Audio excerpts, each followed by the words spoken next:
क्रम है प्रशस्ति पाठ का और कवयित्री के पुरस्कार का। सबसे पहले मैं प्रशस्ति पाठ करता हूँ और उसके बाद सुश्री शालू शुक्ल को पुरस्कार अर्पित किया जाएगा और उसके बाद 2 वक्तव्य होंगे। कवि शालू शुक्ल की पुस्तक तुम फिर आना वसंत समकालीन हिंदी कविता के प्रतिनिधि स्त्री स्वर में जगह बनाने की संभावना रखती है। इस संग्रह की कविताओं में समिति सही स्त्री जीवन का संघर्ष तथा उसकी विडंबनाएं रेखांकित होती प्रतीत होती हैं। वे शोर नहीं करती, आक्रोश उनके स्वभाव में नहीं है, किंतु वे स्थितियों की क्रूर यथार्थ को मार्मिकता से व्यक्त करती हैं और हमारे भीतर की करुणा को जगाने की कोशिश करती हैं। तुम्हारा पुण्य कहाँ सुरक्षित होकर फलदायी हुआ, यह तो मैं नहीं जानती माँ, किंतु उस पुण्य की कोख में हजारों दुख अवतार लेकर मेरी देहरी पर बैठे हैं आसन जमाए। उनमें समाज व्यवस्था की क्रूरता और पुरुष वर्चस्व की अमानवीयता की एक तरह की स्मृति है, जिसमें अपने स्वत्व के लिए उठी स्त्री को वह कहीं का नहीं पाती, न माँ के आंचल में न बाबा के दिल में। किंतु मैं जानती हूँ कि इस देहरी से खारिज हुई लड़की के लिए किसी भी देहरी पर कोई जगह नहीं होती, न माँ के आंचल में न बाबा के दिल में। शोषण और तिरस्कार की चक्की में पिसते रहने से मुक्ति का यदि कोई और आधार न बना तो कवि को जीवन की सार्थकता मलिन बस्तियों में बच्चों को पढ़ाने में दिखती है। तुम्हारा घायल हृदय भले ही रोए बार बार हजार बार, लेकिन मत भिगोना अपनी हारी पलकें, काट लेना अपनी पहाड़ जैसी जिंदगी मलिन बस्तियों के बच्चों को पढ़ाते हुए। कवि में स्त्रियों के लिए तैयार की गई यातनादायी पारंपरिक रूढ़ियों के प्रति नकार है, तो कथित सौभाग्य के लिए उन पर जबरन लादे गए तीज त्योहारों के प्रति गहरा तिरस्कार भी। समाज में अपने होने की मुकम्मल जगह की तलाश उनकी कविताओं में यथासंभव परिलक्षित है, जिसमें नाउमीदी में भी उम्मीद की एक किरण है। पर मुझे यकीन है यह बादल छट जाएंगे, चारों तरफ उजाला होगा और इस नाउमीदी में उगेगी एक उम्मीद की किरण। कवि में प्रेम की अनुभूति की एक सीमा तक है जो हर तरह की पीड़ा का शमन कर सकती है। ऐसा मानते हुए कवि होने को एक स्वप्न में बदलते हुए कहती हैं, होना तो यह चाहिए था कि अथाह पीड़ाओं में डूबी संसार की उन तमाम आंखों में भरे जाते स्नेहित स्वप्न। स्त्री की वेदना और जीवन की दुर्लंघ्य विडंबनाओं में भी कवि की मंगल कामनाएं उन सब स्त्रियों के लिए हैं जो निरंतर अपने स्वत्व के लिए संघर्ष कर रही हैं। मेरी भीगी प्रार्थनाओं में झरने वाला हर फूल तुम्हारी मंगल कामनाओं के लिए है। कहना न होगा कि शालू शुक्ल की यह मंगल कामनाएं शीला सिद्धांतकर की इन दुआओं से मिलती हैं, जिसे वे उस प्रत्येक स्त्री के लिए करती हैं जो जीवन और नियति के बीच लगातार जूझती है। दुआओं की घनी छाया तले तुम फूलो फलो, खुशियां तुम्हारे दिल के आंगन में शहनाई बजाएं। चढ़ न सके गमों के रंग कभी, सदाबहार खुशी के रंग महके जीवन में। कह सकते हैं कि सामाजिक क्रूरताओं के विरुद्ध आवाज उठाने, स्त्री के जीवन और नियति को उसकी विडंबनाओं में देखने तथा कविता को अनुभूति की मार्मिकता में अभिव्यक्त करने के प्रयास के कारण शालू शुक्ल शीला सिद्धांतकर की परंपरा में खुद को शामिल करती होती हैं। चयन समिति तुम फिर आना वसंत कविता संग्रह को शीला सिद्धांतकर स्मृति सम्मान के लिए उपयुक्त मानती है। चयन समिति में अध्यक्ष प्रोफेसर नित्यानंद तिवारी, संस्थापक शिवमंगल सिद्धांतकर, प्रतिनिधि राग विराग, सचिव ज्योतिष जोशी व स्वयं, सांगठनिक सचिव ज्ञानचंद बागी। अब मैं पुरस्कार अर्पण के लिए शालू शुक्ल को आमंत्रित करता हूं और आप सब एक मिनट मैम सर थोड़ा सर को भी ले लीजिए सर एक मिनट सर।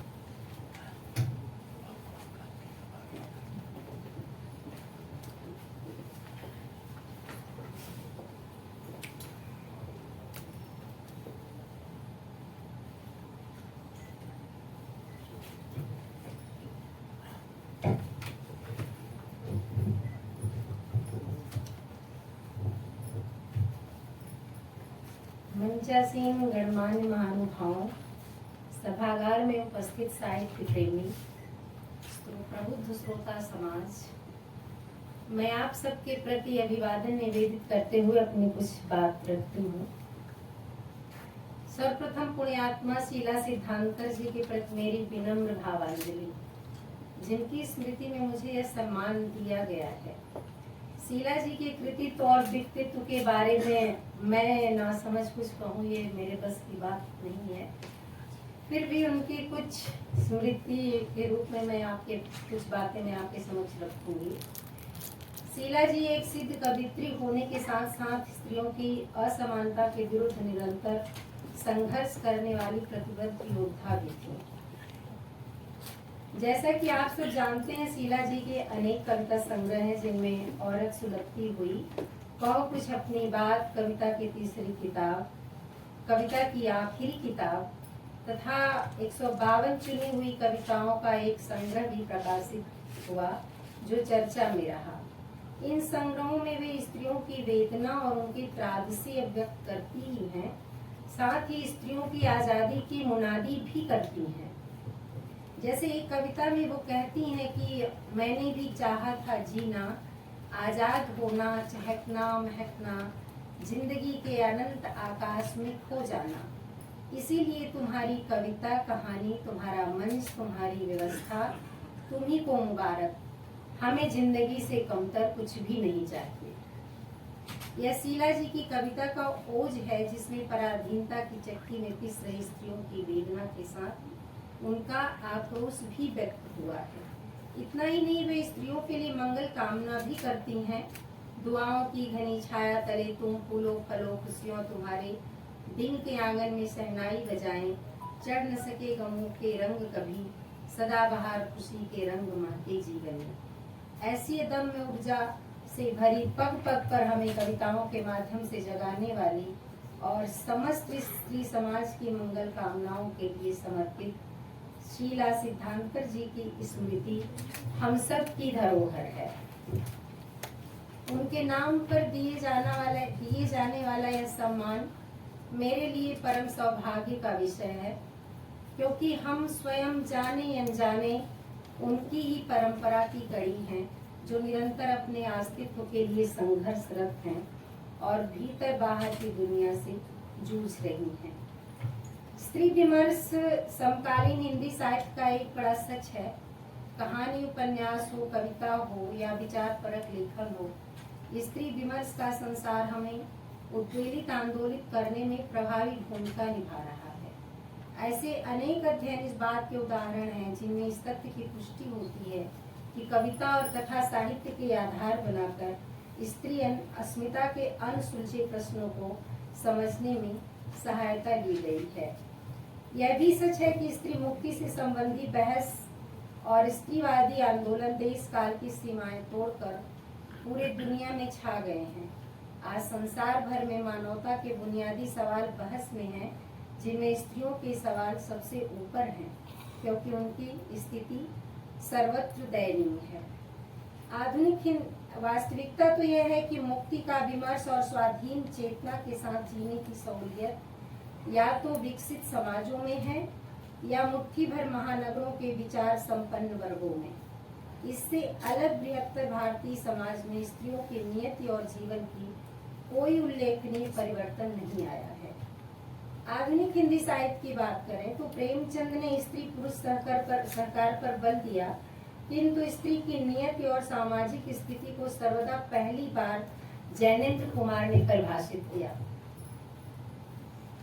परख, सुनीता और त्यागपत्र जैसे उपन्यासों और पत्नी, एक रात, सुदर्शना, जानवी जैसी कहानियों के माध्यम से जैनेन्द्र ने पारंपरिक स्त्री छवि के मिथ को तोड़ा, उसे नई स्त्री के रूप में ढाला। उन्होंने नैतिकता के प्रश्न भी उठाए। महादेवी वर्मा ने 1942 में प्रकाशित श्रृंखला की कड़िया में भारतीय स्त्री के स्वतंत्र और स्वाधीनता के जटिल असुविधाजनक प्रश्नों पर जी रखी। इसके बाद 1949 में सिमोन द बोआ की पुस्तक द सेकेंड सेक्स आई, जो स्त्री मिथक और उसके जीवन पर रोशनी डालती है। कह सकते हैं किसी के बाद से स्त्री विमर्श की संभावनाएं बनने लगी थी। जैनेन्द्र ने परख लिखकर जिस बाल वैधव्य पर प्रहार किया और स्त्री को प्रेम करने की स्वतंत्रता दी, उसी परंपरा में आगे यशपाल, कृष्ण बलदेव वैद्य, कृष्णा शोभती, मन्नू भंडारी, मैत्रेयी पुष्पा और ममता कालिया जैसे सहित अनेक लेखकों ने अपने प्रयासों से स्त्री पुरुष की समानता की बहस पर आकार दिया। बाद में स्त्रियों ने इस पर वैचारिक आधार देकर काम किया, कविताएं लिखी और कथा साहित्य में भी सार्थक हस्तक्षेप हुआ।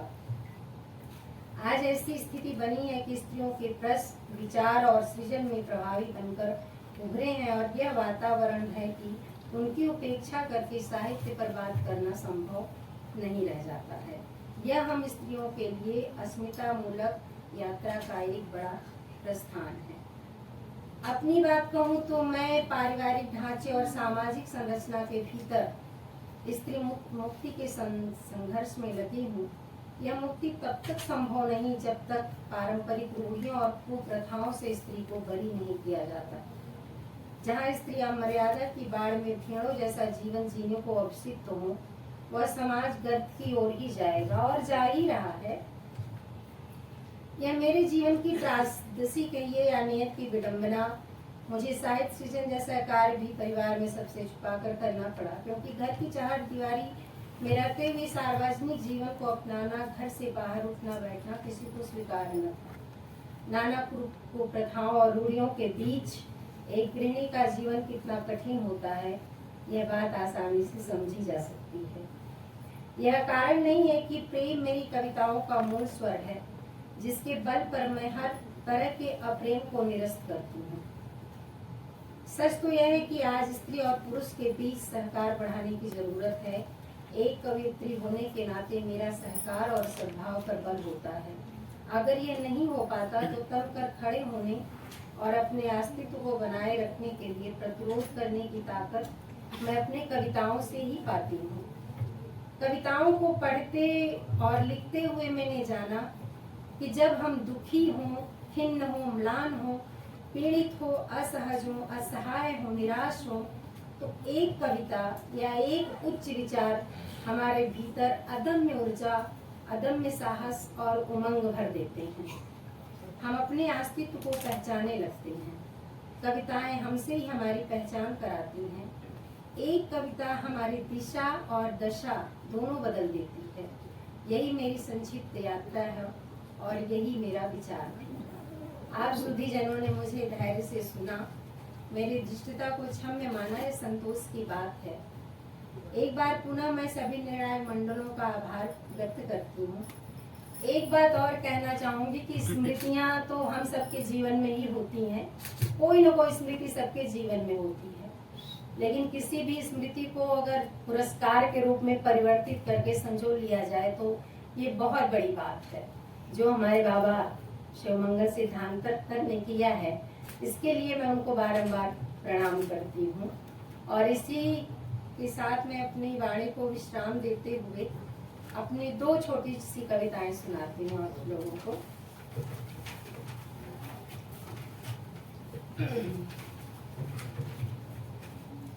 पहली कविता है, वो इसका शीर्षक है वे स्त्रियां। वे असहाय स्त्रियां, काट दिए गए जिनके पंख उड़ने से पहले, वे उड़ान से अधिक बचाए रखना चाहती हैं अपनी उड़ने की इच्छा को। उनकी कातर निगाहें ढूंढती हैं एक ऐसा आश्रय जहां सुरक्षित हो उनकी अस्मिता और उड़ान की संभावनाएं। दोनों हाथों और घुटनों के बीच छुपा लेनी चाहती हैं संसार की समूची नारी जात को। किंतु यह समाज के मृत्युकाल का समय है, जहां लज्जा और संवेदनाएं मर चुकी हैं लहूलुहान हो चुकी है मानवता समाज के लकवाग्रस्त कानून व्यवस्था से। कायरता पुरुष का रूप लेकर किसी एक गाली का बदला दूसरी स्त्री को गाली देकर ही लेती है। विवाद चाहे जिसका रहा हो, गालियों का केंद्र हमेशा स्त्रियां ही रही। संसार की हर गाली स्त्री से शुरू होकर स्त्री पर ही समाप्त होती है।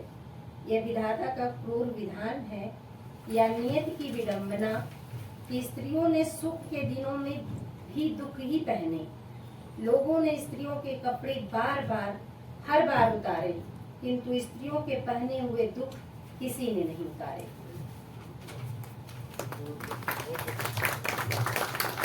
मेरी दूसरी कविता का शीर्षक है पुकार। तुम आओगे ना, अगर तुमको भरोसा है मुझ पर और अपने आप पर, तो जरूर आऊंगा। कहने को ये चंद अल्फाज हैं, किंतु इस अल्फाज के सहारे गुजारी जा सकती हैं कई सदियां, नापी जा सकती हैं प्रतीक्षा की हजारों वर्ष लंबी सड़कें, खर्च किए जा सकते हैं संवेदनाओं के अनमोल आंसू। इन्हीं के सहारे उगाई जा सकती है रेगिस्तान में हरी दूब, बसाए जा सकते हैं उम्मीदों के शहर, लिखे जा सकते हैं खुरदरे उपन्यास। इसीलिए जब भी कोई अपना अपनाइयत से पुकारे तो उस पुकार को संजो लेना चाहिए। धन्यवाद।